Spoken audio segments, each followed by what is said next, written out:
BFM Business, 10h, midi, l'émission 100% placement. Intégral placement, Cédric Decoeur, Guillaume Sommerer.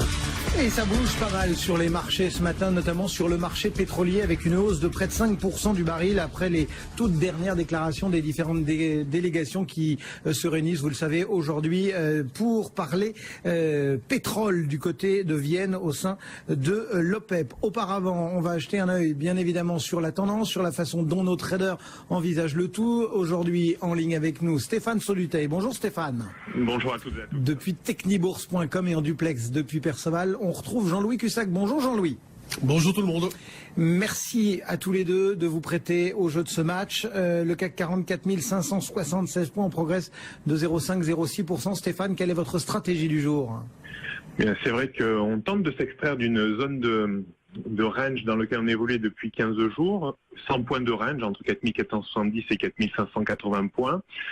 On essaye de sortir par le haut, mais le souci c'est qu'on va retrouver de nouveau une zone de résistance compliquée, alors au sens large entre 4600 et 4630 points.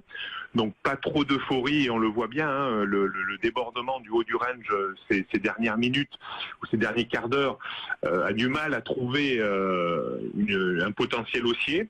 Donc je pense qu'il faut quand même travailler dans le sens acheteur, parce qu'on reste quand même dans le momentum haussier acquise après l'élection de Donald Trump. Donc idéalement, je pense qu'il faudrait essayer de se placer sur un repli dans une zone située entre 4550 et 4560 points.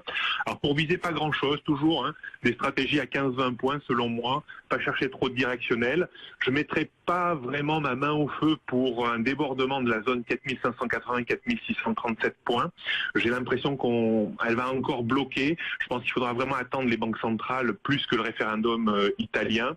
Donc j'ai l'impression qu'on va peut-être encore vivre le même style de séance que ces dernières semaines, c'est-à-dire se casser les dents autour des 4600 points et peut-être redescendre tranquillement dans les jours ou les semaines qui viennent vers les 4500, qui est vraiment le niveau d'alerte maintenant qu'il faut surveiller pour la suite. Stratégie concoctée du côté de Technibourse par Stéphane Soluteil. Jean-Louis Cussac, un mot de votre regard sur le marché?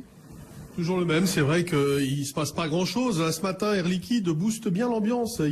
Ça amène du moral, c'est vrai, parce qu'il y a un gros volume. Elle progresse bien et ça c'est pas mal. On a Total aussi qui progresse avec le pétrole, donc ça dope l'indice CAC 40. En dehors de cela, bon, il n'y a pas grand-chose. À force de taper les bornes, du trading range dans lequel nous sommes depuis 15 jours, bien. On va taper le haut, on va taper le bas. Tout à l'heure, Stéphane a dit 4005 dans quelques peut-être semaines, mais on peut y être dans 2 heures ou dans 1 heure même. Ça va très vite parce que c'est pas loin en définitive et on y était hier matin, etc. Donc il y a moins de densité si vous voulez. Donc c'est vrai qu'on gratte là vers le haut. On a l'impression que ça veut y aller, mais hier matin.